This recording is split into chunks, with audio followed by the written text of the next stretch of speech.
अस्सलाम वालेकुम क्लास। उम्मीद करता हूँ आप सारे ठीक होंगे।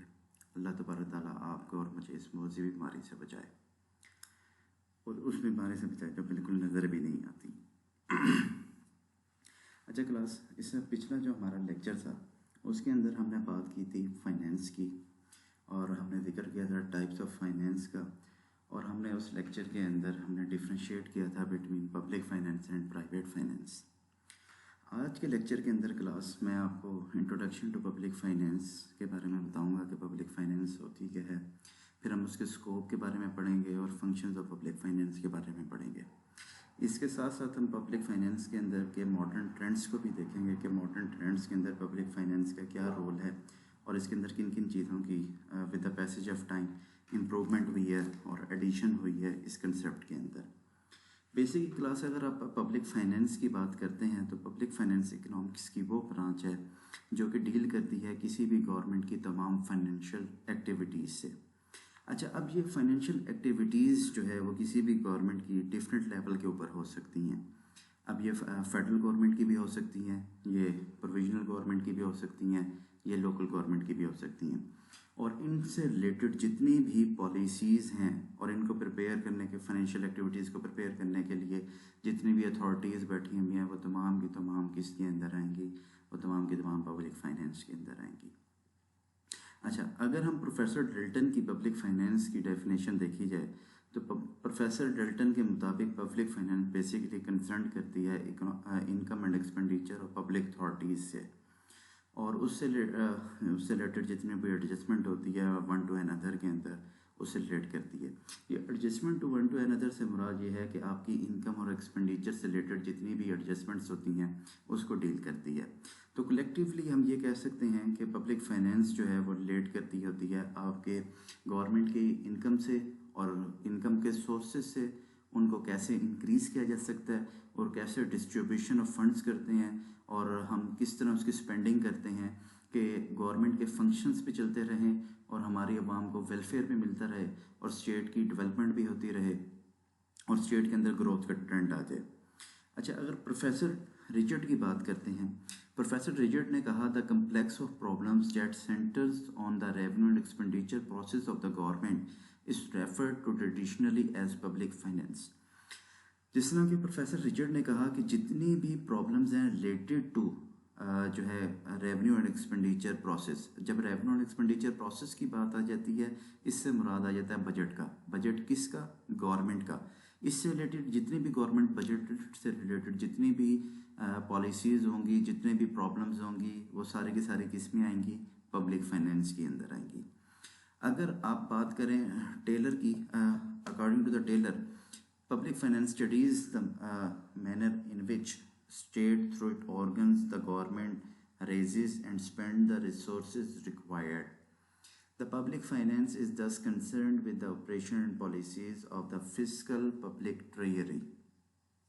अच्छा, जब इसके अंदर उन्होंने बात की, इसके अंदर उन्होंने बात की कि वो गवर्नमेंट के फंड से, रिसोर्सेज से रिलेट करते हैं, कैसे उनको वो रेज करती है गवर्नमेंट और कैसे उनको स्पेंड करती है। सो उन्होंने जो ये कहा वो ये कहा कि पब्लिक फाइनेंस जो कंसर्न करती है वो जितने भी ऑपरेशन और पॉलिसीज़ हैं फिजिकल पब्लिक ट्रेजरी की, वो किसके अंदर आते हैं? वो पब्लिक फाइनेंस के अंदर आते हैं।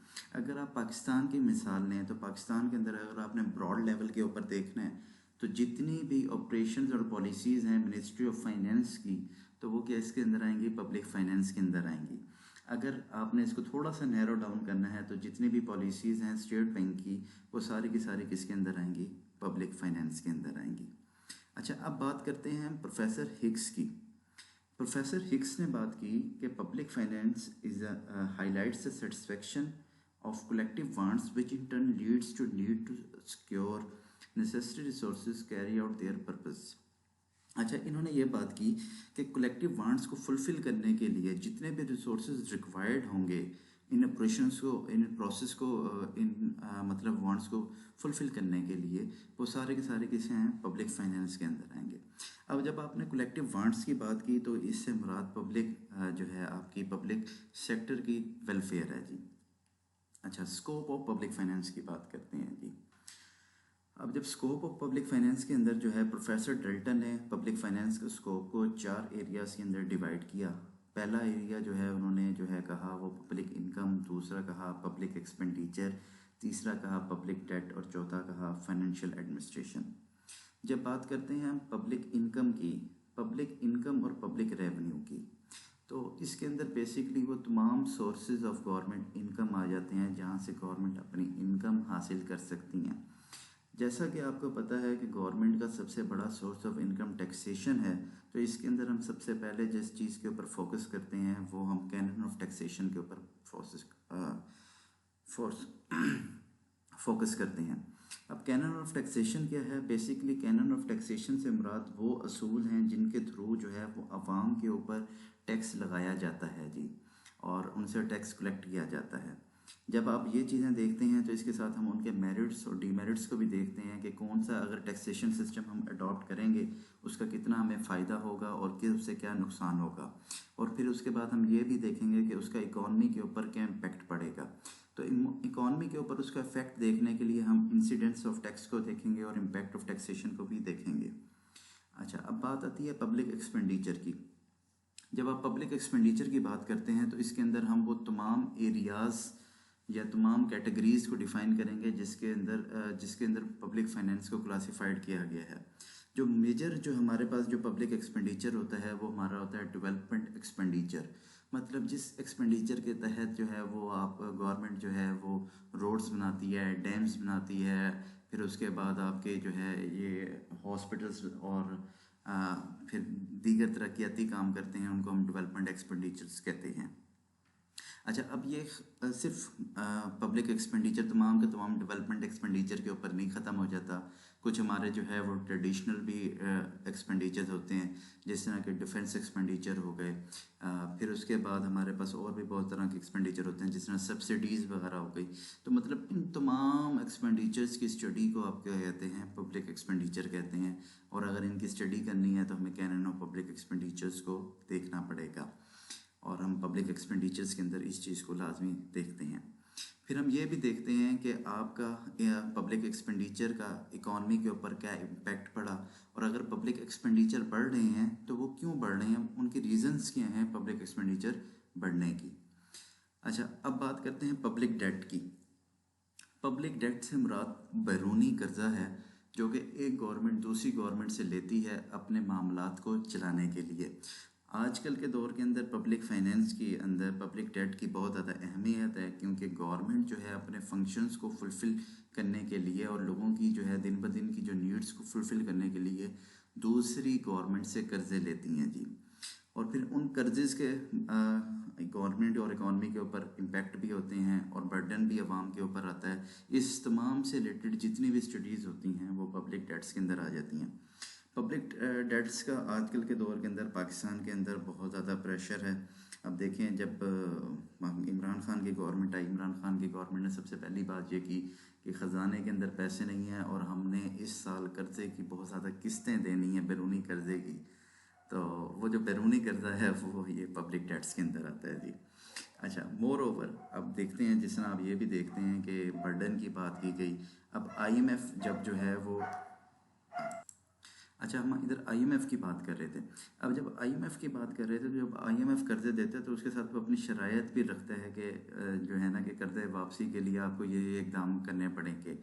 तो वो सारा का सारा अवाम के ऊपर ही बर्डन आता है जी। अच्छा, अब आगे बात है फाइनेंशियल एडमिनिस्ट्रेशन की जी।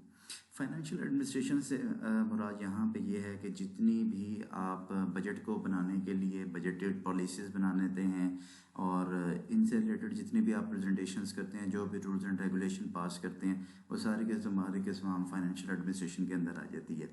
इसके अंदर आप सोशो इकोनॉमिक इम्पैक्ट को भी देखते हैं, इंटर गवर्नमेंटल फाइनेंशियल रिलेशंस को भी देखते हैं, फिजिकल मैनेजमेंट भी देखते हैं और फिजिकल रिस्पॉन्सिबिलिटी को भी देखते हैं। अच्छा, यहाँ पे जो एक न्यू टर्म इंट्रोड्यूस हुई है वो है इंटर गवर्नमेंटल फाइनेंशियल रिलेशंस।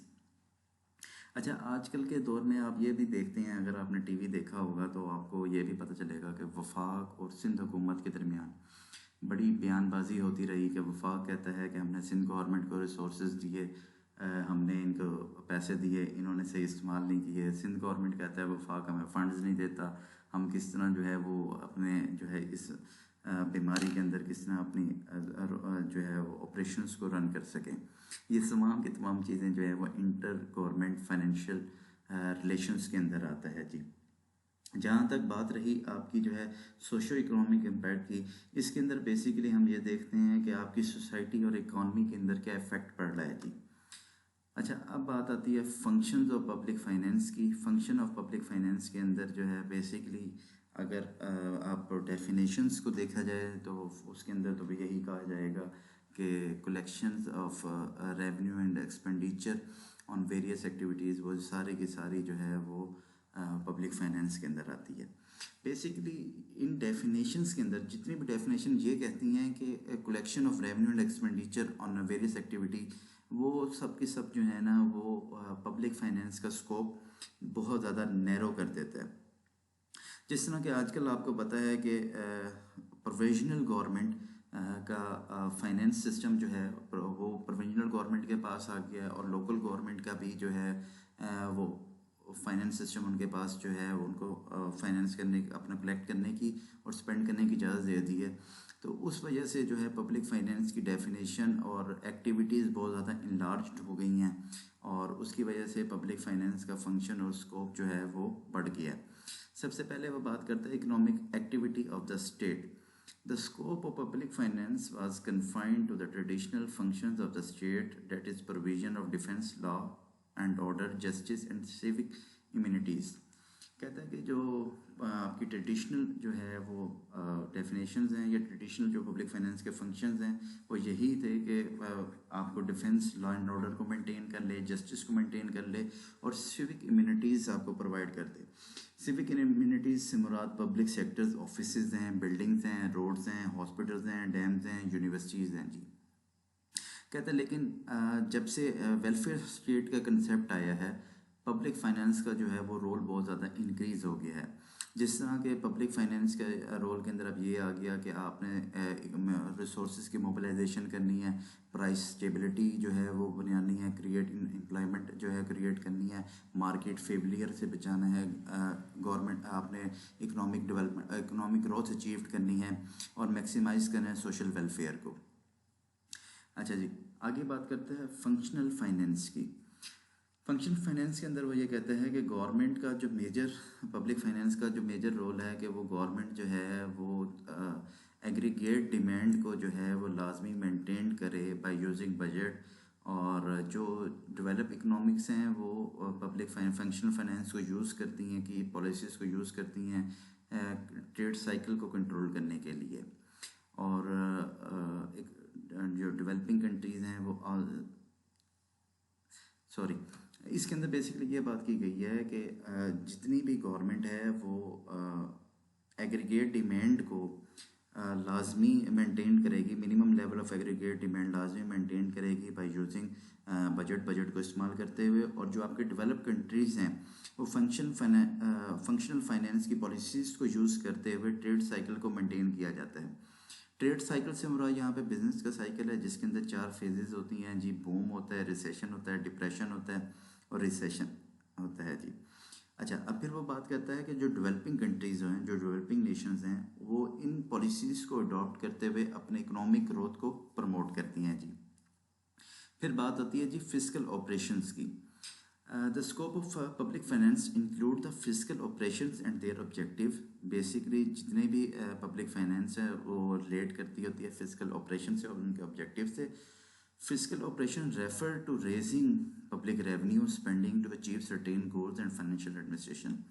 अच्छा, इसके अंदर वो ये कह रहे हैं कि जो बेसिकली फिजिकल ऑपरेशंस होते हैं उनका मकसद ये होता है कि उन्होंने पब्लिक रेवेन्यू को इंक्रीज़ करना होता है, और वो उनकी स्पेंडिंग को इस तरह, और पब्लिक रेवेन्यू जो है उसको इस तरह स्पेंड करना होता है कि जो गवर्नमेंट ने जो अपने गोल्स बनाए होते हैं वो उनको अचीव कर सके।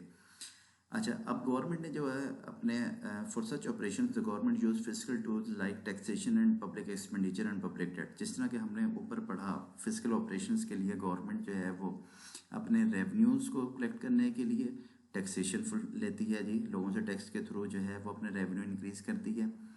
पब्लिक एक्सपेंडिचर्स के थ्रू वो स्पेंड करती है, और अगर उसको जो है वो ज़रूरत होती है मज़ीद स्पेंडिंग की तो वो पब्लिक डेट के थ्रू वो मज़ीद जो है वो चीज़ें मज़ीद अपने पास सरमाया इकट्ठा करता है और वो जो है मार्केट के अंदर स्पेंड करता है जी।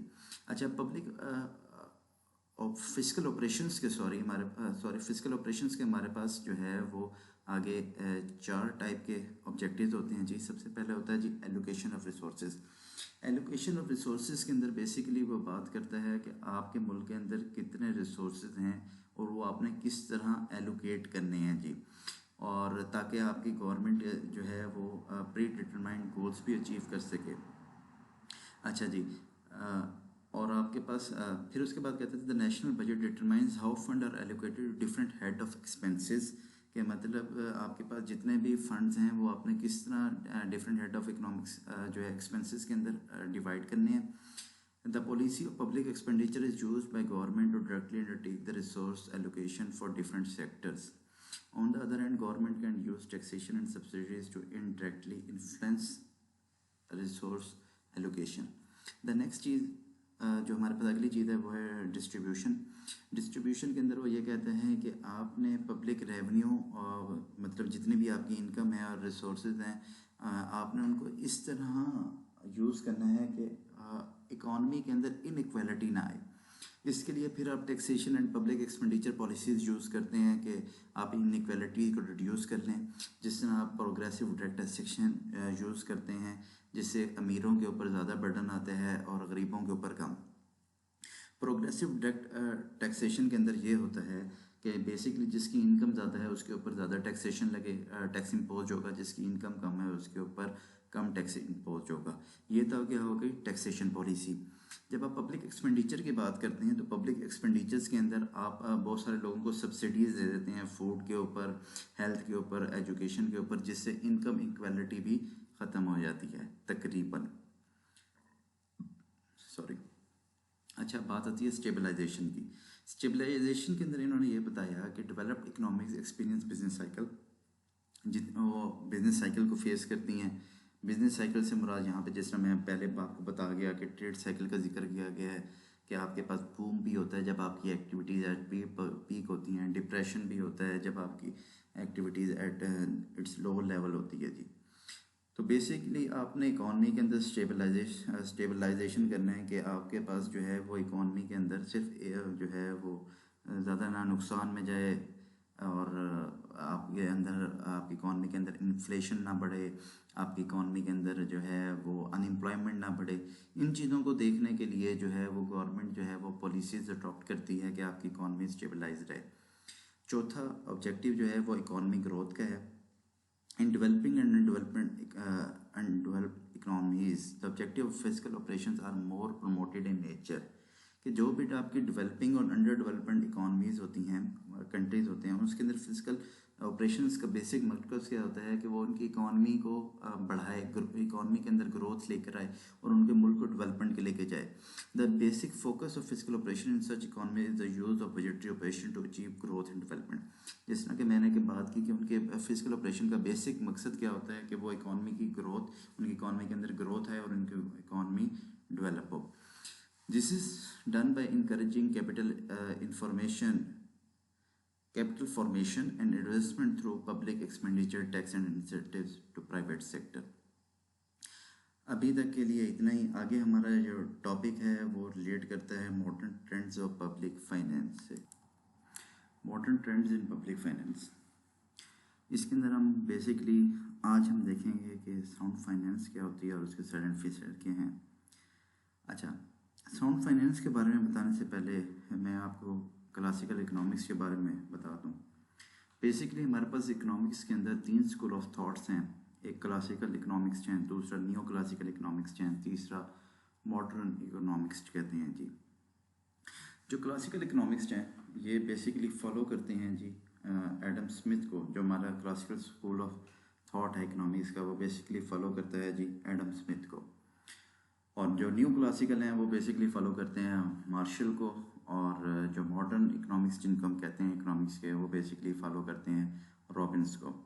ये तीनों ही हमारे पास इकोनॉमिक्स के जो हैं वो बहुत मायनाज या वो लोग समझे जाते हैं जिन्होंने इकोनॉमिक्स को डिफ़ाइन किया। क्योंकि एडम स्मिथ जो है वो उसको हम बाबा इकोनॉमिक्स भी कहते हैं, the first person who gave the definition of economics as economic is the wealth of nations. अच्छा जी, अब हम बात करते हैं इकोनॉमिक्स की, तो साउंड फाइनेंस की। तो क्लासिकल इकोनॉमिक्स जो हैं उनका मानना बेसिकली ये है कि जितनी भी गवर्नमेंट की इंटरफेरेंस कम होगी इकॉनमी के अंदर, वो इकॉनमी के लिए बेटर है। उनका मानना ये है कि जितने भी फैक्टर ऑफ प्रोडक्शन हैं वो सारे के सारे जो है वो ओन्ड बाय प्राइवेट ओनर्स हों, और जो आपकी मार्केट है वो फ्री मार्केट होनी चाहिए। अच्छा, फैक्टर ऑफ प्रोडक्शन की बात चली। फैक्टर ऑफ प्रोडक्शन हमारे पास 4 होते हैं: लैंड, लेबर, कैपिटल और ऑर्गेनाइजेशन। ये जितने भी फैक्टर ऑफ प्रोडक्शंस हैं, ये जो है आपके इसके जो मालिकान हों क्लासिकल इकोनॉमिक्स के मुताबिक वो प्राइवेट ओनर्स हों, गवर्नमेंट के इंटरविजन नहीं होनी चाहिए। यहाँ पे कंसेप्ट यूज़ हुआ लेजी फेरी कैपिटलिज्म का। बेसिकली लेजी फेरी का मतलब होता है लीव अस अलोन, और लेजी फेरी कैपिटलिज्म में मतलब होता है फ्री मार्केट। अच्छा, फिर उसको उसने आगे एक्सप्लेन भी किया गया है। फ्री मार्केट से मुराद या लेजी फेरी कैपिटलिज्म से मुराद एक ऐसा सिस्टम होता है जहाँ पे जितने भी ट्रांजेक्शन्स हैं, इकोनॉमिक ट्रांजेक्शन्स हैं, वो हो रही हों बिटवीन प्राइवेट ओनर्स के दरमियान होने हों, और उन ट्रांजेक्शन्स के अंदर गवर्नमेंट की रिस्ट्रिक्शंस नहीं होनी चाहिए। किसी भी किस्म की उनके अंदर गवर्नमेंट का टैक्सेशन नहीं होना चाहिए, उनके अंदर गवर्नमेंट की सब्सिडीज़ नहीं होनी चाहिए। मतलब ऐसा क्या मार्केट जहाँ पे गवर्नमेंट का रोल बिल्कुल भी ना हो, और आपके पास जितनी भी ट्रांजेक्शन्स हैं वो फ्री ऑफ कॉस्ट हो, उनके अंदर गवर्नमेंट की इंटरविजन नहीं होनी चाहिए। वो कहते हैं इन सच सिस्टम, इस सिस्टम के अंदर गवर्नमेंट का रोल जो है वो रिस्ट्रिक्ट होकर रह जाता है ट्रेडिशनल एरियाज़ की तरफ, जिस तरह के defence, law and order, justice and provision of civic communities. Therefore the most government spending was expected to be restricted to these areas. फिर इससे मतलब जब गवर्नमेंट का रोल रिस्ट्रिक्ट हो जाता है इन एरियाज़ की तरफ, तो गवर्नमेंट की जितनी भी स्पेंडिंग होगी वो सारे के तमाम रिस्ट्रिक्ट हो जाएंगी इन्हीं एरियाज़ की तरफ। The role of budget and fiscal policy does not expand beyond the raising funds through taxation and spending on the traditional functions. जब गवर्नमेंट के जो है वो रोल और गवर्नमेंट की जो है वो पावर एंड अथॉरिटी या गवर्नमेंट की स्पेंडिंग सिर्फ और सिर्फ जो है वो आपकी ट्रेडिशनल एरियाज़ की तरफ रह जाएंगी, तो गवर्नमेंट को अपना रेवेन्यू इंक्रीज़ करने की भी ज़रूरत नहीं पड़ेगी, क्योंकि गवर्नमेंट जितना जो है, क्योंकि गवर्नमेंट को दूसरी तरफ ख़र्चा नहीं करना, तो उसके लिए गवर्नमेंट को ज़्यादा इनकम की ज़रूरत नहीं होगी। The primary believe was that the size of government budget should be small and the budget should be balance.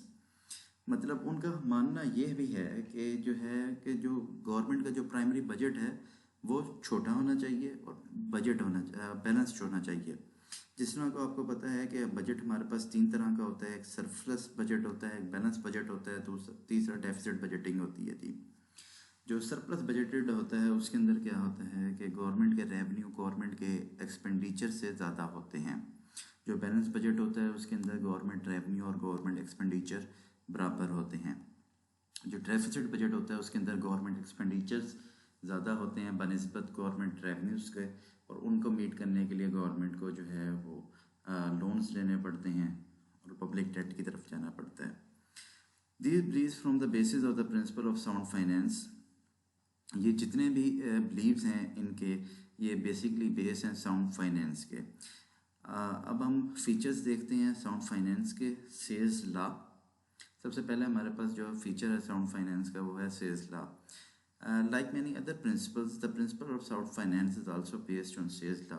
के मतलब जिस तरह क्लासिकल इकोनॉमिस्ट के जितने भी और प्रिंसिपल हैं वो भी सेल्स लॉ के ऊपर बेस करते हैं, और ये वाला प्रिंसिपल भी सेल लॉज के ऊपर बिलीव करता है। बेसिकली सेल लॉज है क्या? सेल्स लॉ के मुताबिक supply creates its own demand. के मतलब जितनी भी प्रोड्यूसर चीज़ें प्रोड्यूस करके मार्केट के अंदर लेकर आ रहा है उसकी वो खुद ब खुद अपनी डिमांड प्रोड्यूस करेंगी, वो खुद ब खुद उनको लोग ख़रीदने के लिए आएंगे और वो तमाम के तमाम बिक जाएंगी। इनका मानना ये है कि एक बंदे का एक्सपेंडिचर दूसरे बंदे की इनकम है। जिस तरह के फॉर एग्जांपल आप दुकान के ऊपर चीज़ लेने के लिए गए, कोई भी चीज़ लेने के लिए गए, फॉर एग्जांपल आप लैपटॉप लेने के लिए गए, आपने लैपटॉप के लिए स्पेंड किया, वो आपका एक्सपेंडिचर था, और दुकानदार ने लैपटॉप बेचा तो वो उसकी इनकम हो गई। इनके मुताबिक मार्केटर में जो है अगर प्रोड्यूसर 100 चीज़ें प्रोड्यूस करके सेल आउट करने के लिए मार्केट के अंदर लेके आ रहा है, तो 100 के 100 कस्टमर भी हैं जो कि उन चीज़ों को परचेज़ करने के लिए मौजूद हैं। सो इस चीज़ को फॉलो अप करते हुए वो ये कहते हैं कि aggregate demand will be equal to aggregate supply. This believe from the base of the argument on which classical और economics argues in the favour of sound finance. इस के मुताबिक वो जो है क्लासिकल इकोनॉमिक्स जो हैं वो फेवर में है किसके, साउंड फाइनेंस के। Full employment, second feature full employment. अच्छा, वो बात करते हैं कि जब आपकी एग्रीगेट डिमांड बराबर है एग्रीगेट सप्लाई के, मतलब आप जितनी चीज़ें प्रोड्यूस कर रहे हैं उतनी चीज़ें बिक रही हैं, तो कहते हैं कि आपकी इकॉनमी के अंदर ना ओवर प्रोडक्शन होगी ना अंडर कंजम्पशन होगी। मतलब 100 चीज़ें बनी, 100 की 100 बिक गई, तो ओवर प्रोडक्शन नहीं है और ना ही अंडर कंजम्पशन है। In the other words, economy can not suffer the from fluctuation like unemployment and inflation. अच्छा, इन चीज़ों को मद्देनज़र रखते हुए वो ये कह रहे हैं कि इकॉनमी के अंदर कोई फ्लक्चुएशन नहीं आएगी, आपकी अनएम्प्लॉयमेंट नहीं होगी और आपकी इन्फ्लेशन मार्केट के अंदर नहीं होगी। Driven by profit motive, the private sector will ensure optimum use of resources. जब प्रॉफिट आपका अपना होगा तो आप प्रॉफिट के लिए जितने भी आपके रिसोर्सेज हैं उनको ऑप्टिमम यूज़ करेंगे। Therefore there will be full employment in the economy. तो आपको जब ऑप्टिमम यूज़ को रिसोर्सेज करना है तो आपकी एम्प्लॉयमेंट लेवल भी पूरा का पूरा होगा, फुल एम्प्लॉयमेंट लेवल होगा इकॉनमी के अंदर। अच्छा, वो कहते हैं कि ओनली वॉलंटरी फ्रिक्शनल अनएम्प्लॉयमेंट में एग्जिस्ट। कुछ लोग इस तरह के भी हैं कि जिनके पास काम मौजूद है पर वो काम करना नहीं चाहते, तो वो कहते हैं कि सिर्फ ऐसी अनएम्प्लॉयमेंट मार्केट के अंदर अवेलेबल होगी या इकॉनमी के अंदर ऐसी एम्प्लॉयमेंट होगी, अदरवाइज आपके पास अनएम्प्लॉयमेंट नहीं होगी। अच्छा, तीसरा जो है वो आपके पास फीचर जो है वो उसका है invisible hand. Basically invisible hand कहते हैं कि unobservable market force. Invisible hand का कंसेप्ट बेसिकली ये है कि ऐसी फोर्स जो मार्केट के अंदर नज़र नहीं आती लेकिन वो क्वांटिटी डिमांड को और क्वांटिटी सप्लाई को बैलेंस्ड रखती है। The private owners of factor of production will always achieve maximum level of efficiency in their use of resources as they are driven by self-interest and profit motive. The concept of Adam Smith individual hand is used to explain how private self-interest will result in collective social goods. अच्छा, अब इसके अंदर बात की गई है invisible hand की। कहते हैं कि जी इनविजिबल हैंड की वजह से, बेसिकली इनविजिबल हैंड जिस तरह कि मैंने आपको बताया मेंटेन करती है, एक मार्केट फोर्स है जो मेंटेन करती है क्वांटिटी डिमांड को और क्वांटिटी सप्लाई को बराबर करती है। अब देखें जी, जितने भी प्रोड्यूसर्स हैं उनको जब सेल्फ इंटरेस्ट और सेल्फ प्रॉफिट नज़र आएगा कि उनको ही प्रॉफिट जाना है, गवर्नमेंट के पास प्रॉफिट नहीं जाना है, टैक्सेशंस नहीं है, आपने कोई फ़ी पेश नहीं करनी, आप जितना वर्क करेंगे उतना ही आपको पैसे मिलेंगे, तो वो ज़्यादा से ज़्यादा मैक्सिमम लेवल ऑफ एफिशिएंसी को अचीव करना शुरू करेंगे। वो अपने रिसोर्सेज को मैक्सिमम यूज़ करेंगे ताकि वो ज़्यादा से ज़्यादा चीज़ें बनाएं और मार्केट में बेचें और फ़ायदा कमाएं। जब मार्केट के अंदर बेचेंगे तो आपका जो है वो सबका बेनिफिट होगा। अब ये सबका बेनिफिट कैसे होगा जी? फॉर एग्जांपल, एक मज़दूर है, वो एक जो है काम करता है, उसको उसकी उजरत मिलती है। देखिए हमारे पास factor production 4, land, labour, capital, organisation. एक बंदे के पास ज़मीन थी, उसने अपनी ज़मीन दे दी, उसके ऊपर जो है ज़मीन दे दी उसने, उसके ऊपर फसल काश्त की, फसल काश्त करने के बाद उसने मार्केट के अंदर सेल कर दी, उसको उसका कमीशन मिल गया। जिसने उस लैंड के ऊपर काम किया, मज़दूर वगैरह हो गए, उसको उसकी उजरत मिल गई, उसको भी फ़ायदा हो गया। जिसने उसके ऊपर इन्वेस्टमेंट करके, मतलब जिसने फसल उठाई, फसल उठाने के बाद गंदम, फॉर एग्जांपल गंदम उठाई, गंदम उठाने के बाद उसका जो है वो आटा बनाया, आटा बनाने के बाद बेच दिया, उसको भी फ़ायदा हो गया जी। और जिसने मतलब मैनेजमेंट की इन सारी चीज़ों की, उनको भी बेनिफिट हो गया। मतलब आपकी इकॉनमी को कलेक्टिव बेनिफिट हुआ। अच्छा, इसके बाद करते हैं वो बात टैक्सेशन की जी। वो कहता है कि according to classical school of thoughts, classical school of thought के मुताबिक टैक्सेस आर हार्मफुल होते हैं जी। उसका नेगेटिव इम्पैक्ट पड़ता है लोगों के ऊपर और लोग जो है उनकी जो है वो सेविंग और इन्वेस्टमेंट के ऊपर बड़ा नेगेटिव इम्पैक्ट पड़ता है जी। अच्छा, फॉर एग्जांपल, आप एक ऐसे बिजनेस के अंदर हैं कि उस बिज़नेस के अंदर आपको पता हो कि अगर आपने 100 रुपये का काम किया है उसमें से 60 रुपये गवर्नमेंट के पास चले जाएंगे और 40 रुपये आपके पास आएंगे, तो क्या आप उस बिज़नेस के अंदर मेंटेन करेंगे, काम करेंगे? तो क्लासिकल स्कूल ऑफ थॉट का जो है वो यही मानना यही है कि जो है कि जितने भी टैक्सेस हैं वो लोगों की willingness to work and ability to work के ऊपर इम्पैक्ट डालता है जी, और उनके सेव एंड इन्वेस्ट करने के ऊपर भी इम्पैक्ट डालता है। अगर आप जो है फॉर एग्जांपल लोगों को पता हो कि आज मैं इन्वेस्ट करूं और इन्वेस्टमेंट करते हुए मैं जो है वो मुझे इंटरेस्ट रेट जो गवर्नमेंट को देना पड़ रहा है वो मुझे ज़्यादा देना पड़ रहा है और मेरे पास सेविंग कम होगी या मुझे जो है वो कम प्रॉफिट होगा, तो वो ना इन्वेस्ट नहीं करेंगे। अच्छा, the taxation was expected to be kept at the minimum limit, कि जो भी टैक्सेशन है वो आपको मिनिमम से मिनिमम लेवल के ऊपर लेके जाना चाहिए। High progressive taxation will lead to slow economic progress. जितनी टैक्सेशन ज़्यादा होगी, लोगों के ऊपर टैक्स ज़्यादा लागू करेंगे, उतनी आपकी इकोनॉमिक्स की प्रोग्रेस स्लो होगी। अच्छा, इस फीचर के अंदर इस फीचर को प्रूफ करने के लिए कि ये फीचर सही है, इन्होंने एक चीज़ का जो है ना वो इफेक्ट इग्नोर कर दिया। और वो किस चीज़ का इफेक्ट कर दिया जी? Redistribution effect of taxation was ignored. अच्छा, अब रीडिस्ट्रीब्यूशन इफेक्ट क्या है जी? बेसिकली आपसे पैसे टैक्सेशन के कलेक्ट कर लिया, उसके बाद जो पब्लिक एक्सपेंडिचर हैं कि मतलब आपने डैम्स बनाने हैं, रोड्स बनाने हैं, स्कूल्स बनाने हैं, हॉस्पिटल्स बनाने हैं, या आपने डिफेंस बनाना है, मिसाइल्स बनाने हैं, जो भी आपके एक्सपेंडिचर्स हैं उनका इफेक्ट आपने इग्नोर कर दिया।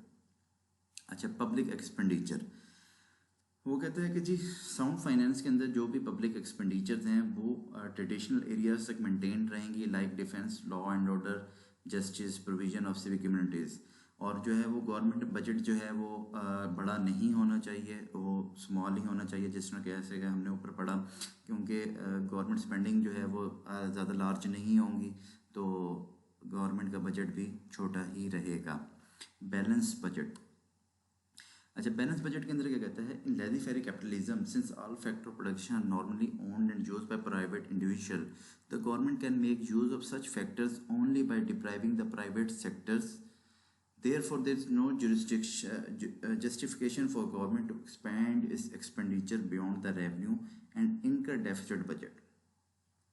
अच्छा, वो कहता है कि जितने भी फैक्टर ऑफ प्रोडक्शंस हैं वो प्राइवेट इंडिविजुअल्स जो हैं वो ओन करेंगे और वही उनको यूज करेंगे, जिसकी वजह से जो है ना वो गवर्नमेंट का रोल मार्केट्स के अंदर कम हो जाएगा जी। गवर्नमेंट को कोई ज़रूरत नहीं होगी कि वो मार्केट के अंदर इंटरफेयर करे, जिसकी वजह से जो है वो कहता है कि गवर्नमेंट को ज़्यादा बजट की ज़रूरत नहीं है, जिसकी वजह से गवर्नमेंट जो है वो डेफिसिट बजटिंग की तरफ ना जाए और वो बैलेंस बजट को ही अडॉप्ट करे। Budget should always be balance expect during war times. यहाँ पे इन्होंने एक बात की कि जितनी भी नॉर्मल एरियाज़ होंगे या नॉर्मल टाइम फ्रेम होगा, उस नॉर्मल टाइम फ्रेम के अंदर जो आपका बजट है वो आपका जो है वो क्या होगा, वो बैलेंस्ड होगा। लेकिन अगर कुछ ऐसी हालात आ जाते हैं, वॉर टाइम हो गया, जिस तरह आजकल के हालात हो गए, इन हालात के अंदर गवर्नमेंट को अपनी इनकम के सोर्सेज बढ़ा दिए चाहिए और वो बढ़ा दें ताकि जो है वो उनके पास ज़्यादा से ज़्यादा इनकम हो और वो ज़्यादा से ज़्यादा स्पेंडिंग कर सके मार्केट के अंदर, इकोनॉमी के अंदर, या डिफेंस रिलेटेड अगर वॉर टाइम है तो डिफेंस रिलेटेड एक्सपेंडिचर ज़्यादा से ज़्यादा कर सके जी। Market efficiency. मार्केट एफिशिएंसी के अंदर उसने बेसिकली ये बात की है, the market mechanism is assume to achieve maximum level of efficiency, market failures are only temporary and the market is fully capable of correcting itself. Therefore, there is no justification of any government regulation and restriction to the market. The use of budget to correct market failure was not considered. अच्छा, इसके अंदर basically बात ये की गई है कि market efficiency और मार्केट मैक्सिमम लेवल जो है वो मार्केट जो है अपना मैक्सिमम लेवल खुद ही अचीव करेगी। अगर कहीं मार्केट फेल होती है तो वो टेम्परेरी होगी और मार्केट के अंदर इतनी एबिलिटीज़ और कैपेबिलिटीज़ हैं कि वो खुद ब खुद अपने आप को ठीक करे। गवर्नमेंट को कोई ज़रूरत नहीं है मार्केट के अंदर इंटरवीन करने की।